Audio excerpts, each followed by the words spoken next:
Assalamualaikum warahmatullahi wabarakatuh. Nama saya Intan Khairunisa, NIM 12405183013 dari MBS 5A dari kelompok 1. Saya akan menjelaskan tingkat segmentasi pasar, yaitu titik awal untuk mendiskusikan segmentasi adalah pemasaran massal.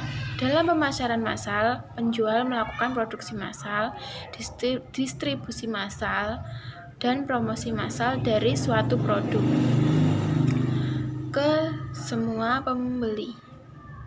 Alasan ini dilakukan karena pemasaran massal menciptakan pasar potensial terbesar yang menghasilkan biaya margin dan kemudian berujung pada harga yang lebih murah atau margin yang lebih tinggi. Sebagian besar perusahaan beralih ke pemasaran mikro pada 1 dari 4 tingkat, yaitu segmen, jaruk, wilayah lokal, dan perorangan. Yang pertama, saya akan menjelaskan pemasaran segmen. Pemasaran segmen terdiri dari sekelompok pelanggan yang memiliki sekumpulan kebutuhan dan keinginan yang serupa. Tugas pemasar adalah mengidentifikasikan segmen dan memutuskan segmen mana yang akan dibidik. Pemasaran segmen menawarkan manfaat kunci melebihi pemasaran massal. Kita dapat menentukan karakter segmen pasar dengan berbagai cara. Salah satu cara adalah mengidentifikasi segmen preferensi. Preferensi homogen ada ketika semua konsumen mempunyai preferensi yang hampir sama.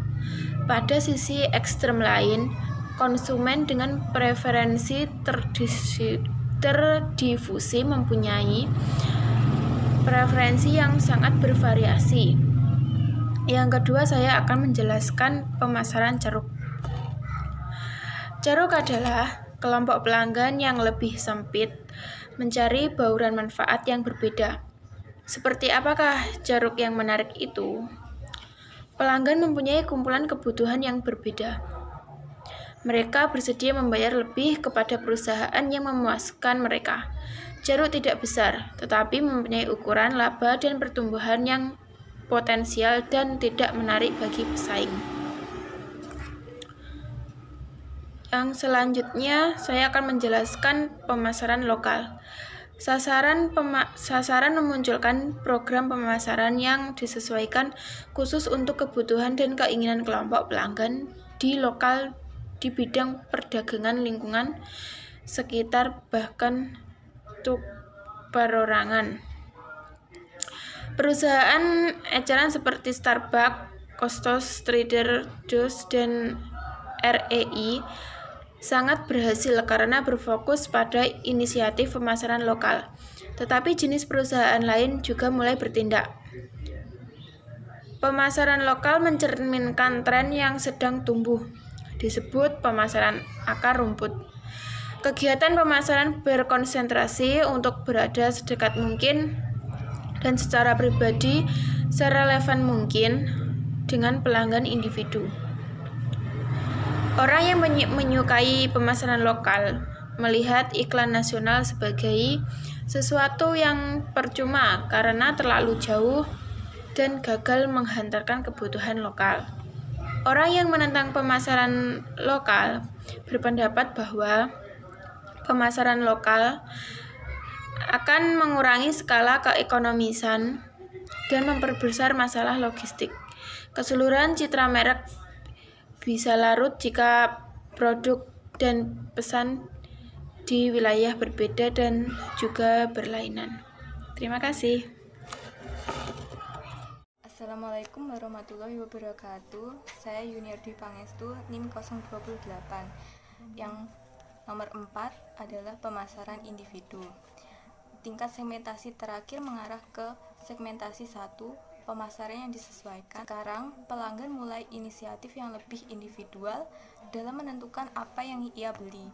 Mereka akan masuk ke dalam internet atau situs web dalam mencari informasi. Seperti contoh Wine and Ranges Wami, melihat adanya gerakan menuju customerizing perusahaan, di mana customerization menggabungkan penyesuaian massal yang digerakkan secara operasional dengan pemasaran yang disesuaikan dalam cara yang memberdayakan konsumen untuk merancang penawaran produk dan jasa pilihan mereka. Penyesuaian atau customerization tentunya tidak berlaku umum untuk semua perusahaan. Penyesuaian juga dapat meningkatkan biaya barang lebih besar dari biaya yang berbeda dibayarkan oleh pelanggan. Yang B, dasar segmentasi pasar konsumen. Dalam melakukan segmentasi pasar konsumen, perlu diperhatikan variabel segmentasi pasar utama seperti segmentasi geografis, demografis, psikografis, dan perilaku. Penjelasan mengenai dasar segmentasi pasar konsumen menurut Philip Kotler dan Kevin Lane Keller. Yang pertama, segmentasi geografis menentukan pembagian beberapa unit seperti negara bagian, wilayah, kota, kabupaten, atau lingkungan sekitar. Assalamualaikum warahmatullahi wabarakatuh. Perkenalkan, saya Cici Cayati, NIM 124051830020. Di sini saya akan menyambung penjelasan dari Mbak Yuniar mengenai dasar segmentasi pasar konsumen, yaitu segmentasi demografis dan juga segmentasi psikografis. Yang pertama yaitu segmentasi demografis. Segmentasi demografis menurut Kotler membagi pasar menjadi kelompok variabel seperti usia dan tahap siklus kehidupan, jenis kelamin, pendapatan, generasi, dan juga kelas sosial. Yang pertama yaitu usia dan tahap siklus kehidupan, di mana konsumen memenuhi kebutuhannya sesuai tingkat kemampuannya. Misalnya saja, atau sesuai dengan usianya. Misalnya saja ya, ada produk pasta gigi menawarkan sesuai dengan sasarannya, yaitu ada usia anak, usia dewasa, dan juga lanjut usia. Yang kedua yaitu tahap kehidupan, dimana di sini tuh umumnya tuh orang-orang yang berada dalam bagian yang sama namun berasal dari siklus kehidupan di tahap kehidupan yang berbeda. Tahap kehidupan itu mewujudkan timbulnya peluang bagi para pemasar untuk memasarkan produknya, membantu para calon pelanggan untuk menyelesaikan masalah mereka yang ada dalam tahap kehidupan ini. Yang selanjutnya yaitu jenis kelamin, di mana pria dan wanita itu mempunyai sikap dan perilaku yang berbeda, sebagian berdasarkan susunan genetik dan sebagian lagi berdasarkan sosialisasi. Sebuah studi riset tuh mengatakan bahwa pria itu lebih cenderung harus diundang untuk membeli sebuah produk, dan wanita itu tidak perlu diundang karena wanita akan mencari tahu sendiri produk-produk yang akan dibelinya. Untuk selanjutnya yaitu pendapatan, di mana segmentasi pendapatan itu merupakan praktik lama dalam kategori seperti otomotif, pakaian, dan sebagainya. Banyak sekali pemasar sengaja mengincar pendapatan kelompok rendah dikarenakan beberapa kasus menekan tekanan kompetitif yang lebih sedikit dan juga loyalitas konsumen yang lebih besar. Selanjutnya yaitu generasi. Setiap generasi itu dipengaruhi oleh saat-saat pertumbuhan mereka, seperti menyukai film, musik, atau politik atau yang lainnya. Di mana para ahli demografi di sini itu menyebutkan kelompok generasi sosial ini sebagai cohort. Anggotanya selalu mengalami berbagai pengalaman baik politik, ekonomi, budaya, dan yang lainnya, di mana mempunyai pandangan serta nilai yang serupa juga. Selanjutnya yaitu kelas sosial. Dalam pembahasan pemasaran, pemahaman tentang kelas sosial ada sangat penting. Mengapa? Karena kelas sosial itu mempunyai pengaruh yang sangat besar dalam memutuskan untuk pemilihan produk dan membelinya. Seperti halnya tentunya mobil, pakaian, dan sebagainya.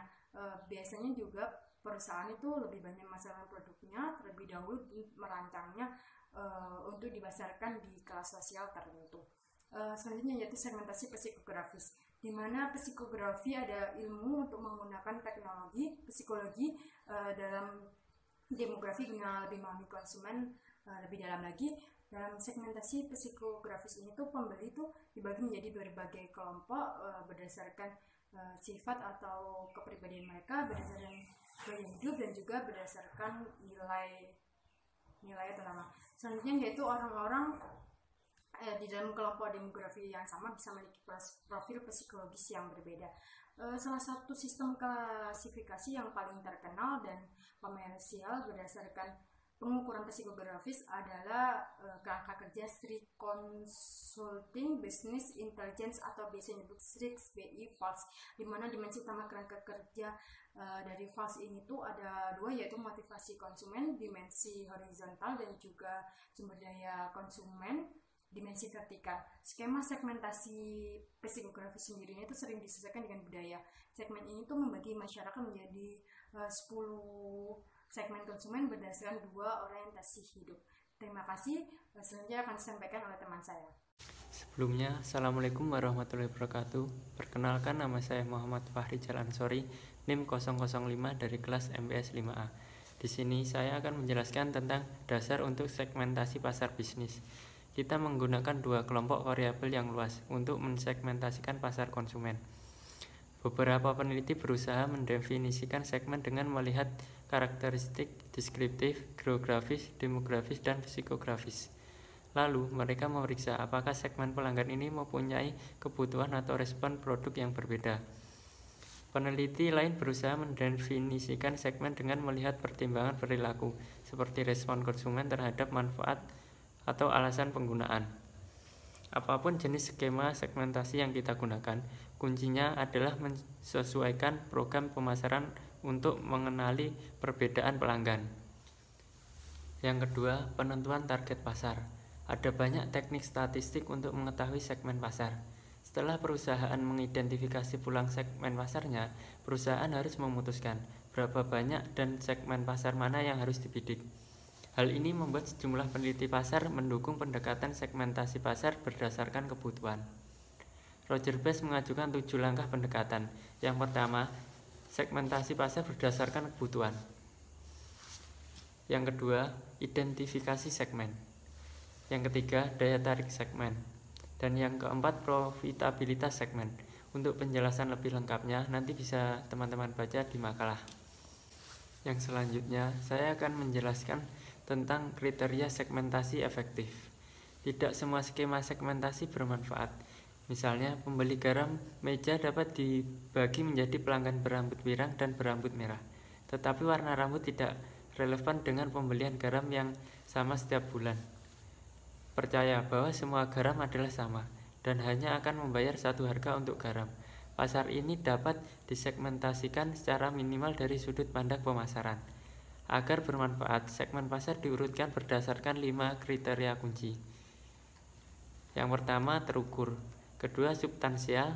Dan yang ketiga, dapat diakses. Yang keempat, dapat didiferensiasi. Dan yang terakhir, dapat ditindaklanjuti. Untuk penjelasan selanjutnya akan dijelaskan oleh teman saya. Saya Oktavia Putri, NIM 031. Di sini saya akan menjelaskan tentang bagaimana cara mengevaluasi dan memilih segmen pasar. Dalam mengevaluasi segmen pasar yang berbeda, perusahaan harus memperhatikan 2 faktor, yaitu daya tarik keseluruhan segmen serta tujuan dan sumber daya perusahaan. Perusahaan harus melihat apakah suatu segmen potensial memiliki karakteristik yang secara umum menarik seperti ukuran, pertumbuhan, profitabilitas, skala ekonomi, dan resiko yang rendah. Perusahaan juga perlu mempertimbangkan apakah berinvestasi dalam segmen tersebut masuk akal dengan mempertimbangkan tujuan dan sumber daya perusahaan. Setelah mengevaluasi berbagai segmen perusahaan, dapat mempertimbangkan 5 pola pemilihan pasar sasaran. Yang pertama yaitu konsentrasi segmen tunggal. Melalui pemasaran terkonsentrasi, perusahaan mendapatkan pengetahuan yang kuat tentang kebutuhan segmen dan kehadirannya di pasar akan kuat. Jika perusahaan memimpin segmen, perusahaan menghasilkan tingkat pengembalian tinggi atas investasinya. Selain itu, perusahaan menikmati keekonomisan operasi melalui spesialisasi produk, distribusi, dan promosinya. Yang kedua yaitu spesialisasi selektif. Perusahaan harus memilih sejumlah segmen secara selektif, objektif, dan tepat. Yang ketiga yaitu spesialisasi produk. Perusahaan membuat produk tertentu kemudian dijual di beberapa segmen pasar. Misalnya pembuat mikroskop menjual produknya ke universitas, pemerintahan, dan lab komersial. Perusahaan membuat mikroskop berbeda untuk kelompok pelanggan yang berbeda dan membangun reputasi kuat dalam wilayah produknya. Yang keempat yaitu spesialisasi pasar. Perusahaan konsentrasi melayani berbagai kebutuhan dari satu kelompok pelanggan tertentu. Misalnya, perusahaan dapat menjual satu koleksi produk hanya ke lab universitas. Perusahaan dapat reputasi yang kuat dalam melayani kelompok pelanggan ini dan menjadi saluran untuk produk tambahan yang dapat digunakan kelompok pelanggan. Yang kelima yaitu cakupan pasar penuh. Perusahaan berusaha melayani semua kelompok pelanggan dengan semua produk yang mungkin mereka perlukan kecuali perusahaan mikroskop, General Motors, dan Coca-Cola. Dapat melakukan strategi luas melalui pemasaran tanpa diferensiasi atau pemasaran terdiferensiasi. Pemasaran tanpa diferensiasi adalah mengabaikan perbedaan segmen dan mengincar seluruh pasar dengan satu penawaran. Sedangkan pemasaran terdiferensiasi yaitu merancang produk berbeda untuk setiap segmen. Misalnya perusahaan kosmetik, mereka menyiapkan produk yang berbeda, misalnya untuk laki-laki, untuk perempuan yang berusia remaja, dan untuk yang usianya sudah separuh baya. Terima kasih. Diferensiasi atau pemasaran terdiferensiasi. Pemasaran tanpa diferensiasi adalah mengabaikan perbedaan segmen dan mengincar seluruh pasar dengan satu penawaran. Sedangkan pemasaran terdiferensiasi yaitu merancang produk berbeda untuk setiap segmen. Misalnya perusahaan kosmetik, mereka menyiapkan produk yang berbeda, misalnya untuk laki-laki, untuk perempuan yang berusia remaja, dan untuk yang usianya sudah separuh baya. Terima kasih. Assalamualaikum warahmatullahi wabarakatuh. Perkenalkan, nama saya Siti Badriatul Ismiyah, NIM 006, mahasiswa Manajemen Bisnis Syariah semester 5A. Di sini saya akan menjelaskan tentang pertimbangan tambahan. Ada 2 pertimbangan tambahan dalam mengevaluasi dan memilih segmen, yaitu yang pertama, rencana inovasi segmen per segmen. Di sini, perusahaan sebaiknya memasuki satu segmen pada satu waktu. Pesaing tidak boleh mengetahui segmen apa yang akan dimasuki oleh perusahaan di kemudian hari. Saya ilustrasikan seperti pada perusahaan A, B, dan C. Dari ketiga perusahaan ini semua mengkhususkan diri dalam penerapan sistem komputer untuk kebutuhan perusahaan. Ketiga perusahaan itu mengkhususkan pada perusahaan penerbangan, kereta, dan truk. Perusahaan A memenuhi kebutuhan komputer maskapai penerbangan. Perusahaan B menjual ketiga sektor transportasi tersebut. Perusahaan C menjual PC ke perusahaan truk. Selanjutnya, perusahaan C akan menawarkan PC ukuran menengah kepada perusahaan truk, sedangkan perusahaan B juga menjual PC ke perusahaan truk juga. Untuk menenangkan kekhawatiran perusahaan B akan kehilangan beberapa bisnis atau pelanggan, maka perusahaan C mencari relasi untuk distribusi PC yang diproduksinya di perusahaan kereta. Nanti perusahaan C masih kalah saing dengan perusahaan B. Langkah terakhir, perusahaan C meluncurkan serangan besar-besaran terhadap posisi komputer besar ke perusahaan B di perusahaan truk. Tentu saja gerakan tersembunyi yang direncanakan perusahaan C bersifat sementara, tergantung gerakan respon segmen dari pesaing. Rencana invensi perusahaan dapat terbentuk ketika menghadapi pasar tertutup. Oleh karena itu, penyerangan harus menemukan cara untuk masuk yang biasanya memerlukan pendekatan mega pemasaran.